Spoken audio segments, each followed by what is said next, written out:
கர்த்தருடைய பரிசுத்த நாமமானது மையப்படுவதாக. மீண்டும் இந்த யூடியூப் வழியாக உங்களை சந்திப்பதில் மிகுந்த சந்தோஷம். கர்த்தருக்குள் மனமகிழ்ச்சியாக இருப்பீர்கள் என்று சொல்லி விசுவாசிக்கிறேன். தொடர்ந்து எங்களுக்கு ஆதரவு கொடுக்கிறதான உங்கள் யாவரையும் ஆண்டவர் அளவில்லாமல் ஆசீர்வதிப்பாராக. இதை பார்க்கிறதான, இதை கேட்கிறதான உங்கள் குடும்பங்களை ஆண்டவர் வர்த்திக்க பண்ணுவாராக. ஜெபத்தோடு இந்த கூட்டத்தை நாம் ஆரம்பிப்போம்.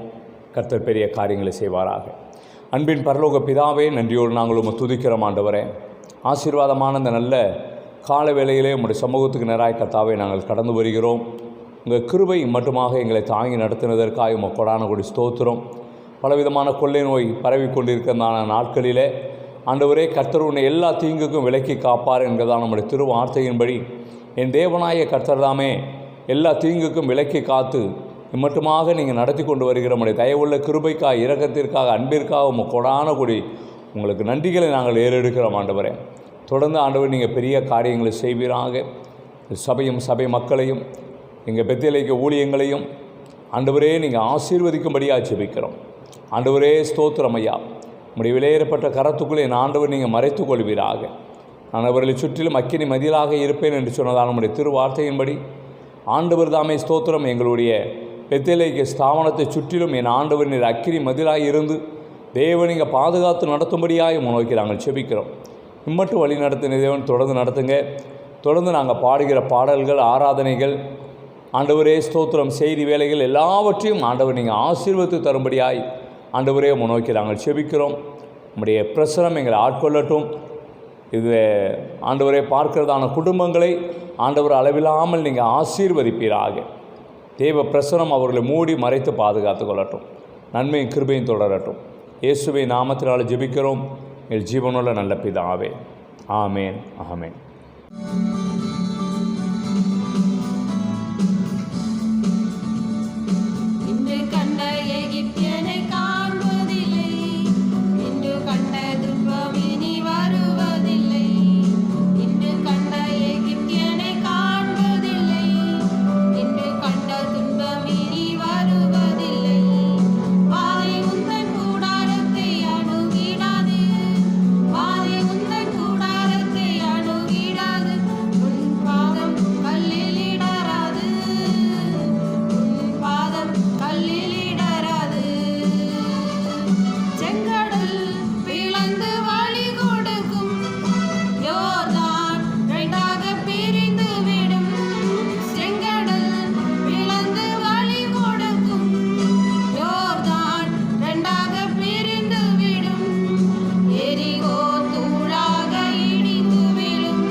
இனி வருவதில்லை.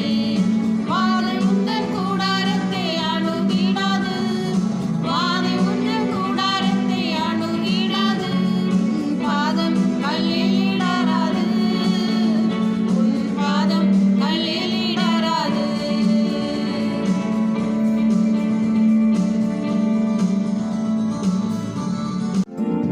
தெரிந்த ஒரு பாடலை பாட ஆண்டவரை நாமத்தை உயர்த்துவோம். நம்மை மத்தியில் வாசம் செய்வாராக.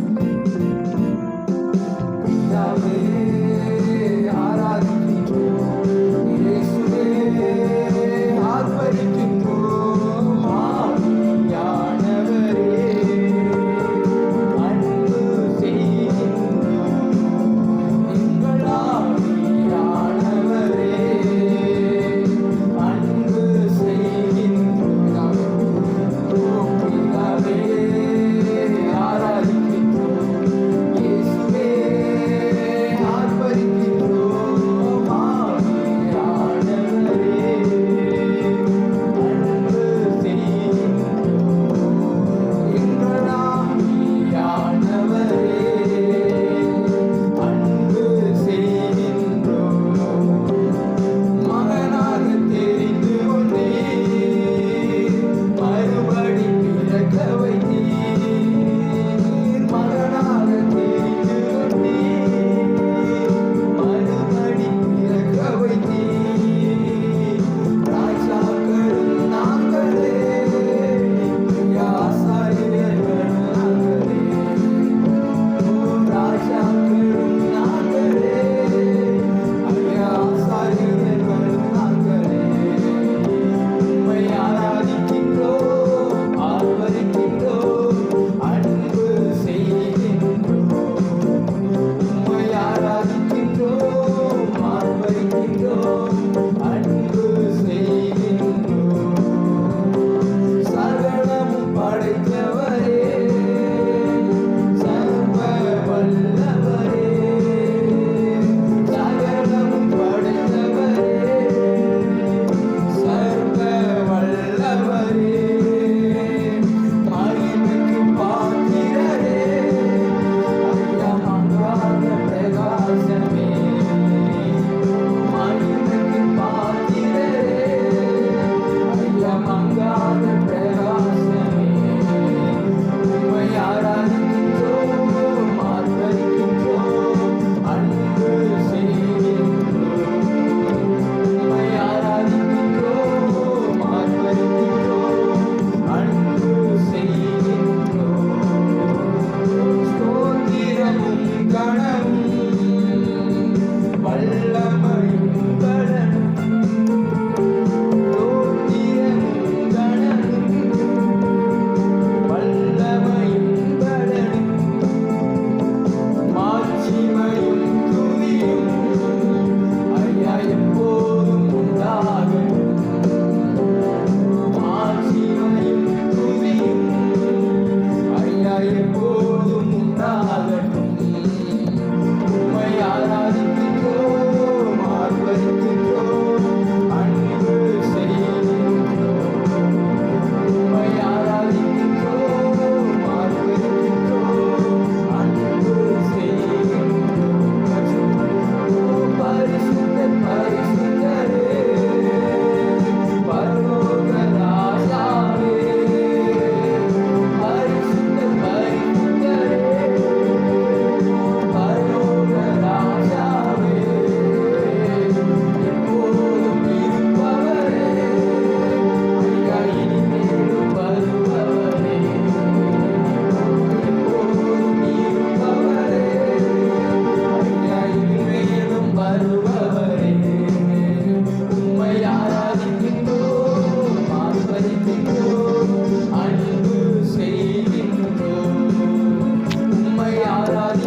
நல்ல பாடலை கேட்டோம்.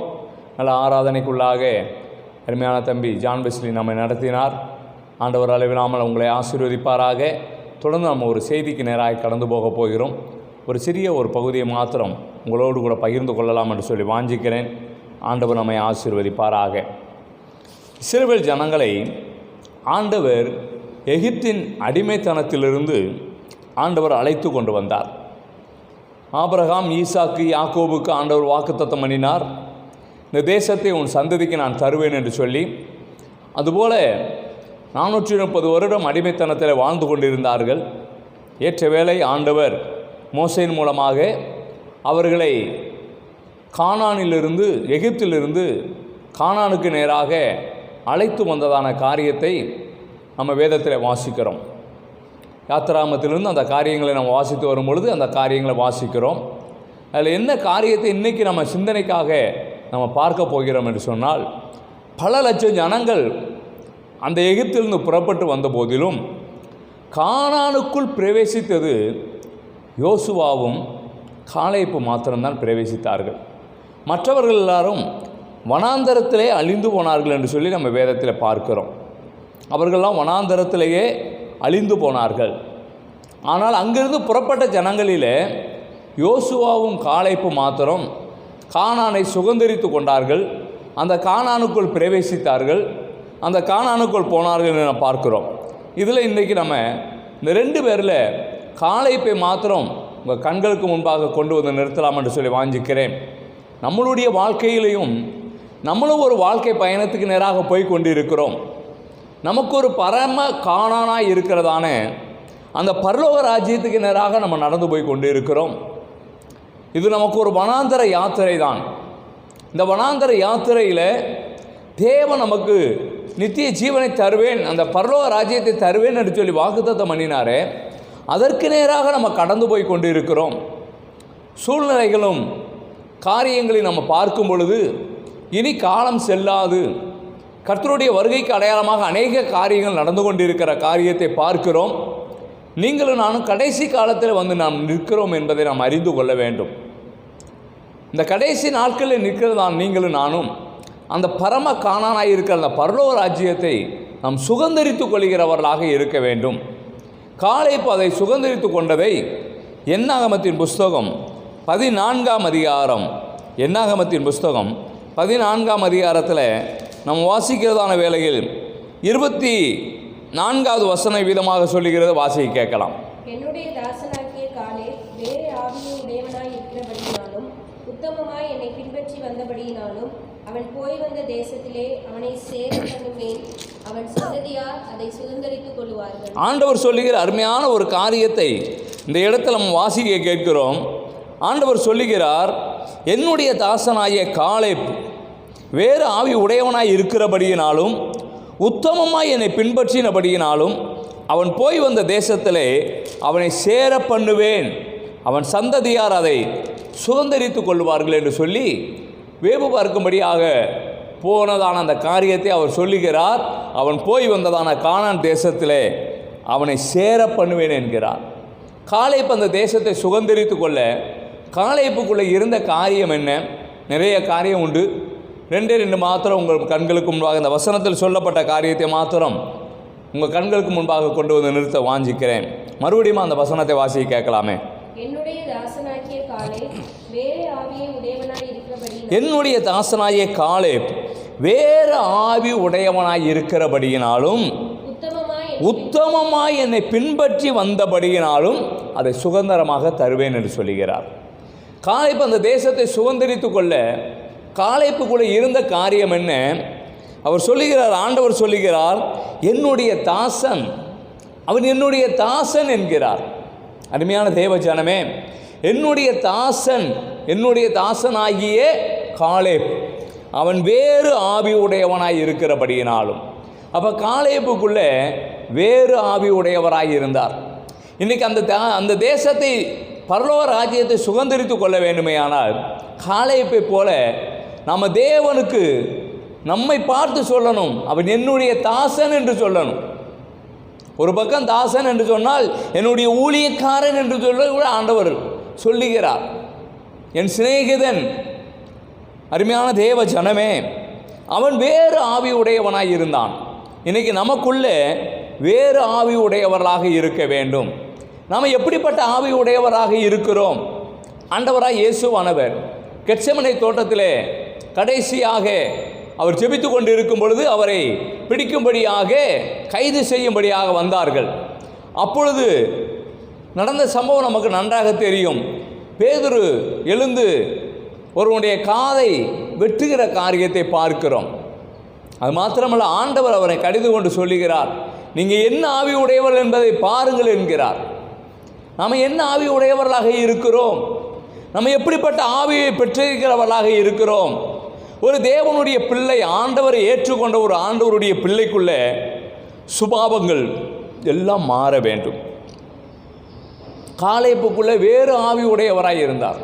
இன்றைக்கி அநேக நேரங்களில் பாய் கிழிகிற அளவுக்கு அபிஷேகத்தில் நிரம்பி துள்ளுகிறோம், அந்நிய பாஷையில் நிரம்பி செபிக்கிறோம், அந்நிய பாஷை பேசுகிறோம், எல்லா காரியங்களும் செய்கிறோம்.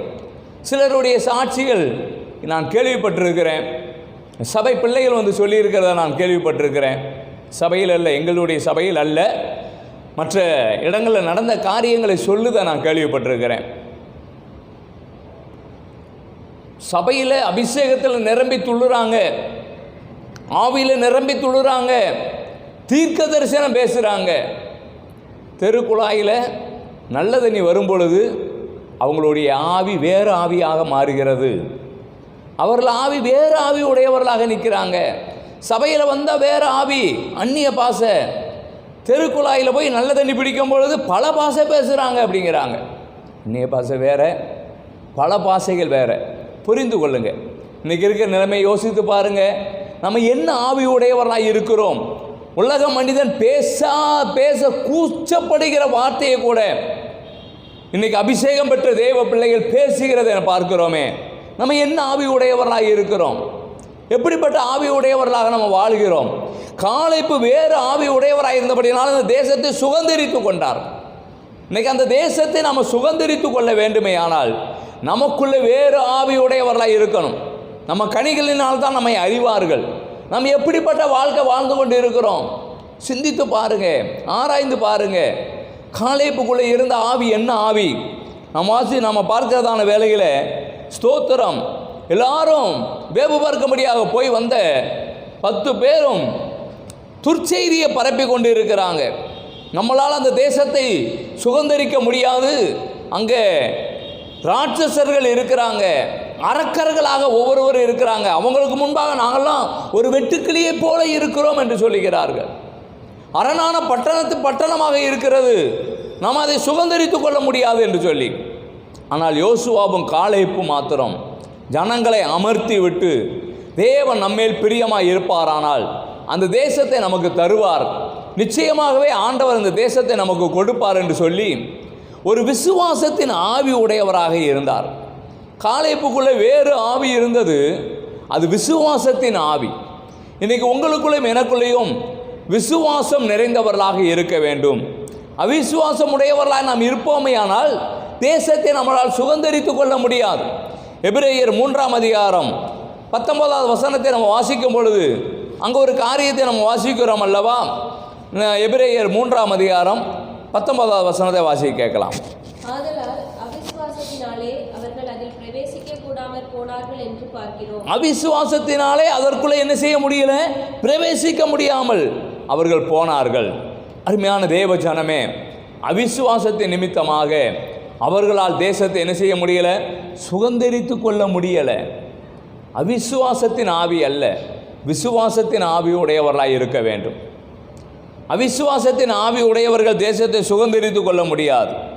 எபிரேயர் 11ஆம் அதிகாரம் 33வது வசனத்தை நம்ம வாசிக்கும் பொழுது அங்கு வாக்குத்தத்த பூமியை சுதந்தரித்து கொள்ள வேண்டுமே ஆனால் எப்படிப்பட்ட ஆவி உடையவர்களாக இருக்கணும்? வாசிங்க பார்க்கலாமே. விசுவாசத்தினாலே அவர்கள் ராஜ்யங்களை ஜெயித்தார்கள், நீதியை நடப்பித்தார்கள், வாக்குத்தத்தங்களை பெற்றார்கள், சிங்கங்களின் வாய்களை அடைத்தார்கள். விசுவாசத்தினாலே அவர்கள் ராஜ்யத்தை ஜெயித்தார்கள். தேவ ஜனமே, இன்றைக்கி நமக்குள்ளே விசுவாசத்தின் ஆவியுடையவராய் இருக்க வேண்டும். அருமையான கர்த்தருடைய பிள்ளைகளே, காலேப்புக்குள்ளே ஆண்டவர் சொல்லுகிறார், அவன் வேறு ஆவியுடையவன். அவனுக்குள்ளே இருந்ததான நல்ல ஒரு காரியம் விசுவாசத்தின் ஆவி.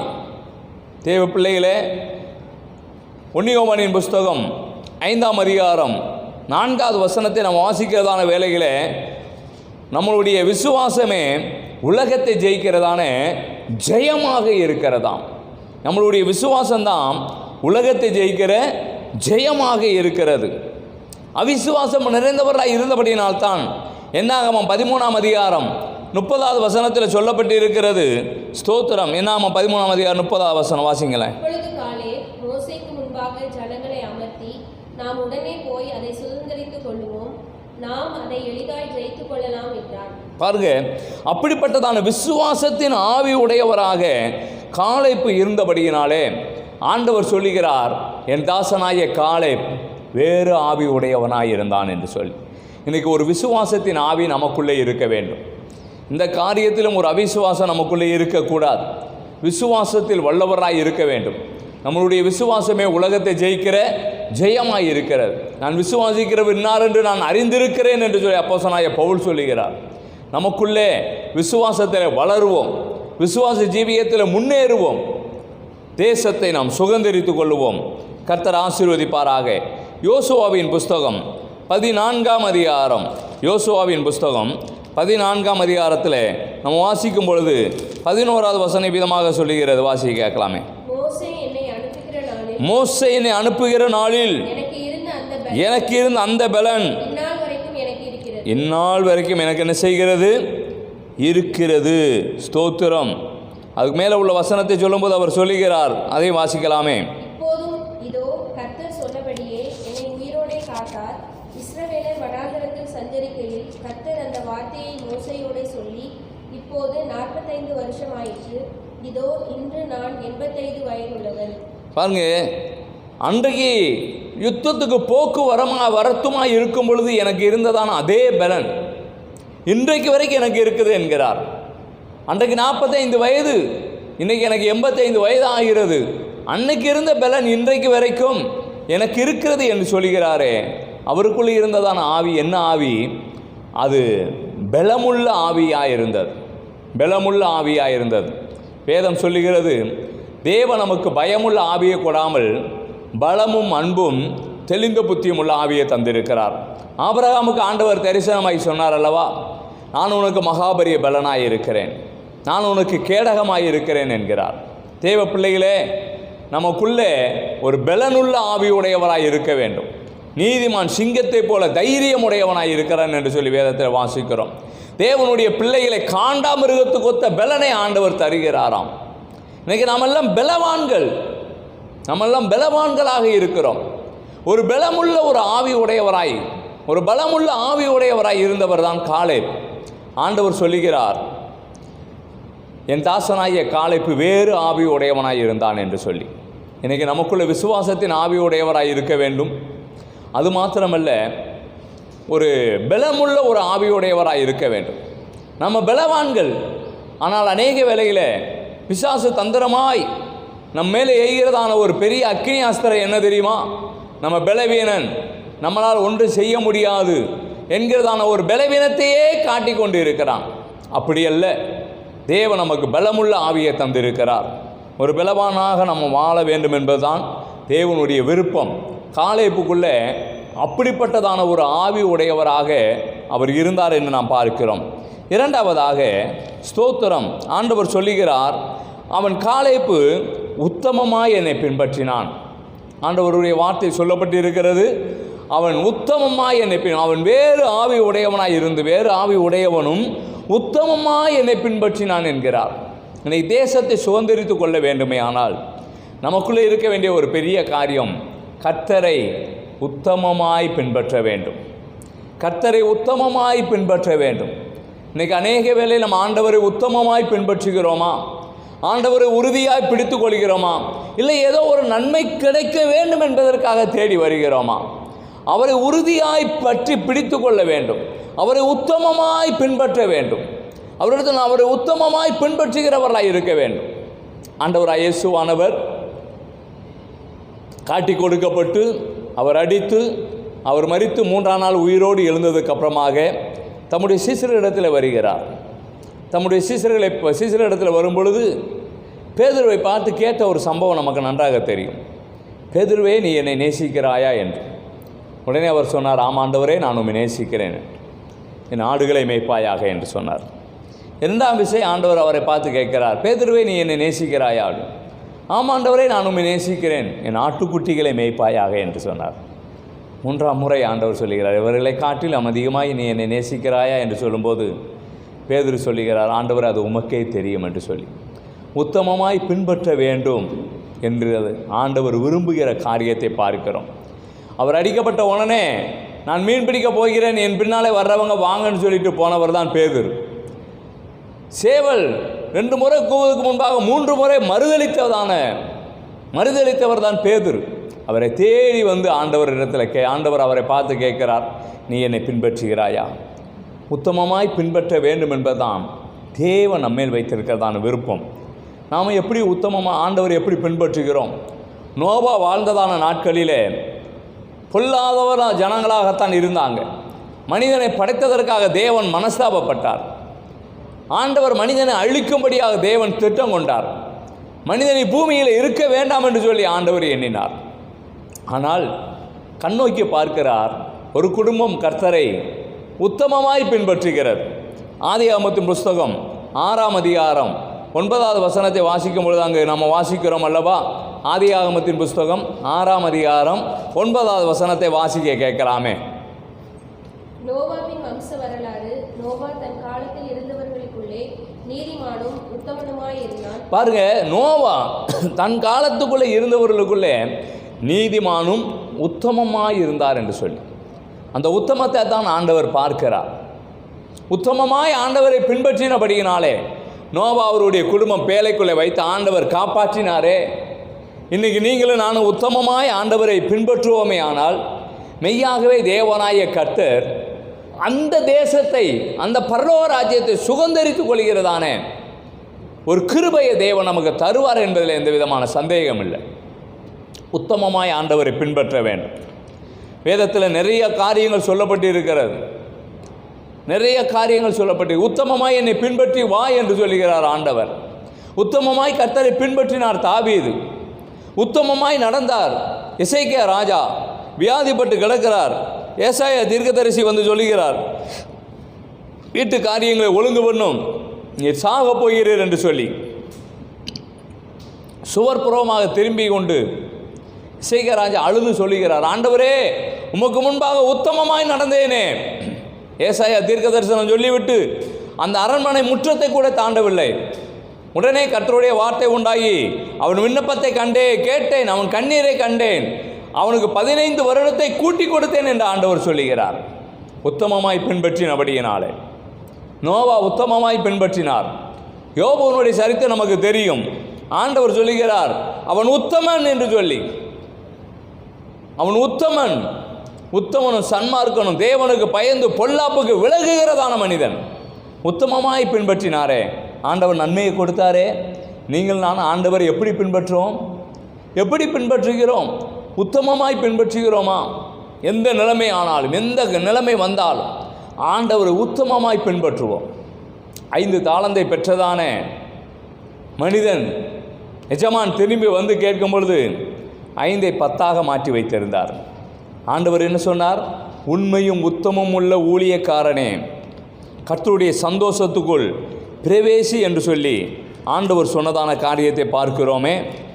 2 தாளந்தை பெற்றவன் 4ஆக வைத்திருந்தான். ஆண்டவர் சொன்னார், உண்மையும் உத்தமும் உள்ள ஊழியக்காரனே, கர்த்தருடைய சந்தோஷத்துக்குள் பிரவேசி என்று சொல்லுகிறார். ஸ்தோத்திரம். 1 தாளந்து பெற்றவனோ அவன் தோண்டி புதைத்து வைத்திருந்தான். அழுகையும் பற்கடிப்பும் இருக்கிறதான இடத்துல தள்ளுங்கள் என்று ஆண்டவர் சொன்னார். தாளந்துகளை பயன்படுத்துகிறவன் ஆண்டவருடைய பார்வையில் உத்தமனாய் இருக்கிறான். கர்த்தர் உங்கள் ஒவ்வொருவருக்கும் ஒவ்வொரு தாளந்தை ஆண்டவர் தந்திருக்கிறார். ஆண்டவர் நம்மை ரட்சித்து கொண்டு வந்து வைத்து இருக்கிறார். ஆனால் சும்மா ஒன்று நம்மளை வைக்கிறார். நமக்கு சில கிருபைகளை தேவன் தந்திருக்கிறார். தாளந்துகளை கொடுத்து இருக்கிறார். உங்களுக்கு என்ன தாளந்து இருக்குன்னு சொல்லி உங்களால் அறிய முடியும், உங்களால் புரிந்து கொள்ள முடியும். இதற்கு ஒரு ஊழியக்காரர், ஒரு தீர்க்கதரிசி வந்து நம்ம தலைமையில கையை வச்சு ஜெபம் பண்ணி ஆண்டவர் உனக்கு இந்த தாளந்தை தந்திருக்கிறார் என்று சொல்ல வேண்டிய அவசியம் இல்லை. தேவன் நமக்கு என்ன தாளந்தை கொடுத்திருக்கிறார் என்று சொல்லி நம்மளால் அறிந்து கொள்ள முடியும். உங்களுக்கு கொடுக்கப்பட்ட தாளந்தை நீங்கள் பயன்படுத்த வேண்டும். பாடக்கூடிய தாளந்தை தந்திருக்கிறாரா? கர்த்தர் உங்கள் நாவில இனிமையான பாடல்களை வைக்கிறாரா? பாடலை எழுதக்கூடிய தாளந்தை தந்திருக்கிறாரா? செபிக்கக்கூடிய தாளந்தை தந்திருக்கிறாரா? ஸ்தோத்திரம். எதை நமக்கு வைத்திருக்கிறார் என்று பாருங்கள். சில பேர்லாம் ட்ராக்ஸ் கொடுக்கறத பார்த்தா அருமையாக கொடுப்பாங்க. சில பேரை பார்த்தீங்கன்னா அருமையாக பாடல் பாடுவாங்க. ஒர்ஷிப் லீடராக ஆண்டவர் வைத்திருப்பார். என்ன தாளந்து எனக்கு தந்திருக்கிறார் என்று சொல்லி அதை பார்த்து பயன்படுத்துங்க. தோண்டி புதைத்து வைக்காதீங்க. பயன்படுத்துகிறவனை ஆண்டவர் உண்மை உத்தமுள்ள ஊழியக்காரன் என்று சொல்கிறார். மற்ற 25ஆம் அதிகாரத்தில் ஸ்தோத்திரம் 21வது வசனத்தை வாசிக்கலாமே. அவனுடைய எஜமான் அவனை நோக்கி, நல்லது, உத்தமமும் உண்மையும் உள்ள ஊழியக்காரனே, கொஞ்சத்திலே உண்மையாய் இருந்தாய், அநேகத்தின் மேல் உன்னை அதிகாரியாக வைப்பேன். பாருங்கள், இந்த சம்பவம் 25ஆம் அதிகாரத்தில் 14வது வசனம் முதல் அப்படியே நீங்கள் வாசித்து வருகிறதான வேலையில் இந்த நிறைய காரியங்கள் சொல்லியிருக்கிறது. அதில் ஒரு காரியம் மாத்திரம், உண்மையும் உத்தமம் உள்ள ஊழியக்காரனே. இன்னைக்கு அந்த தேவன் நமக்கு கொடுத்ததான தாளந்துகளை பயன்படுத்த வேண்டும். அவனை பார்த்து கர்த்தர் உத்தமன் என்று சொல்லுகிறார். இன்றைக்கி நீங்களும் நானும் தேவனுடைய பார்வையில் இப்படிப்பட்ட உத்தமமாய் நாம் நடக்கும் பொழுது கர்த்தருடைய சமூகத்தில் வேறு ஆவி உடையவராக இருக்கணும். என்ன ஆவியை பெற்றிருக்கிறோம் ஆராய்ந்து பாருங்கள். தேவநாம நம்ம மூலமாக மகிமைப்பட வேண்டும். நமக்குள்ளே வேறொரு ஆவியை தேவன் தந்திருக்கிறார். உலகத்தின் ஆவியை நீங்கள் பெறலை. நீங்கள் உலகத்தின் ஆவியை பெறலைன்னு ஆண்டவர் சொல்லுகிறார். நமக்குள்ளே என்ன ஆவியை தந்திருக்கிறார்? நம்மளிருந்து சுபாவங்கள் வெளிப்படட்டும், நல்ல சுபாவங்கள் வெளிப்படட்டும், நல்ல கனிகள் வெளிப்படட்டும். காலைப்பு வேறு ஆவி உடையவனாய் இருந்தபடியினாலும் உத்தமமாய் என்னை பின்பற்றபடினாலும் அவன் போய் வந்த தேசத்தை அவன் சுதந்தரித்துக் கொள்வான், அவன் சந்ததி அதை சுதந்தரித்துக் கொள்ளும் என்கிறார். தேவ ஜனமே, நானும் என் வீட்டால் என்றால் கர்த்தரே சேவிப்போம் என்று சொன்னதான் யோசுவாவை போல நம்ம குடும்பமாய் தேவ ராஜ்யத்திலே போய் சேர வேண்டுமே ஆனால், தேவ ராஜ்யமாய் அந்த தேசத்தை சுதந்தரித்துக் கொள்ள வேண்டுமே ஆனால் நமக்குள்ளே வேறு ஆவி உடையவராய் இருக்கணும், உத்தமமாய் பின்பற்ற வேண்டும். கர்த்தர் நம்மை ஆசீர்வதிப்பாராக. இந்த கடைசி நாட்களில் ஆண்டவருக்காக முழுவதுமாக அர்ப்பணியுங்க, ஒப்பு கொடுங்க. கர்த்தர் பெரிய காரியங்களை செய்வாராக. அன்பின் பரலோக பிதாவே, நன்றியோடு நாங்கள் உம்மை துதிக்கிறோம். ஆசீர்வாதமான நல்ல ஜெப வேலைக்காக உமக்கு நன்றி செலுத்துகிறோம். உம்முடைய கிருபையை மட்டுமாய் நடத்தினதற்காக ஸ்தோத்திரம். ஆண்டவரே ஸ்தோத்திரம் ஐயா. ஒவ்வொரு பகுதியும் ஆண்டவர் நீங்கள் ஆசீர்வதித்து தந்ததற்காக உமக்கு நன்றி. காலைப்பை போல நாங்களும் வேறு ஆவி உடையவராக இருந்து உத்தமமாய் உம்மை பின்பற்ற தேவன் நீங்கள் அனுக்கிரகம் பண்ணுவீராக. ஆண்டவரே அப்பா, இதை பார்த்ததான இதை கேட்டதான ஒவ்வொரு ஜனங்களையும் ஆண்டவரே தனித்தனியாய் பேராய் குடும்பமாய் ஆண்டவர் ஆசீர்வதிப்பீராக. அவங்க வாழ்க்கை நன்மையும் கிருபையும் தொடரட்டும். எங்களுடைய வாஞ்சை, எங்களுடைய விருப்பமெல்லாம் தேவராஜ்யத்தை நாங்கள் சுதந்திரித்து கொள்ள வேண்டும். அதற்கு நாங்கள் எப்படிப்பட்டவர்களாக இருக்க வேண்டும்? காலைப்பை போல எங்களை நீங்கள் மாற்றுங்க. தேவ கிருபையானது கூட இருப்பதாக. பெத்தேலிக்க ஸ்தாபனத்தை ஆண்டவர் ஆசீர்வதிங்க. ஆண்டவரே ஸ்தோத்திரம். ஆண்டவரே நாளுக்கு நாள் வளர்ந்து பெருக ஆண்டவர் அனுக்கிரகம் பண்ணுவீராக. ஆண்டவரே ஸ்தோத்திரம். இந்த நிலைமையெல்லாம் முழுவதுமாக மாறி விடுதலையோடு ஜனங்களை கூடி வந்து உம்மை ஆராதிக்க கர்த்தர் அனுக்கிரகமான வழிவாசலை திறந்து கொடுங்க. ஆண்டவரே இதற்கு பிரயாசப்பட்டதான இந்த வீடியோ வருவதற்கு பிரயாசப்பட்டதான உம்முடைய பிள்ளைங்க ஒவ்வொருவரையும் ஆண்டவர் நீர் அளவில்லாமல் ஆசீர்வதிக்கும்படியாக ஜெபிக்கிறோம். துதி கன மகிமையாவும் நாங்கள் உமக்கே செலுத்துகிறோம். மீட்பர் இயேசுவின் நாமத்தினால் ஜெபிக்கிறோம் நல்ல பிதாவே. என் ஆத்துமாவே கர்த்தரை ஸ்தோத்திரி, என் முழுவலுமேருடைய பரிசுத்த நாமத்தை ஸ்தோத்திரி. என் ஆத்துமாவே கர்த்தரை ஸ்தோத்திரி, கர்த்தர் சகல உபகாரங்களை மறவாதே. ஆமேன், ஆமேன். கர்த்தர் நல்லவர். ஆண்டவர் உங்களை ஆசீர்வதிப்பாராக. கர்த்தர் தொடர்ந்து பெரிய காரியங்களை செய்வாராக. தொடர்ந்து ஆதரவு கொடுங்க. கர்த்தருடைய நாமம் மகிமைப்படட்டும். God bless you.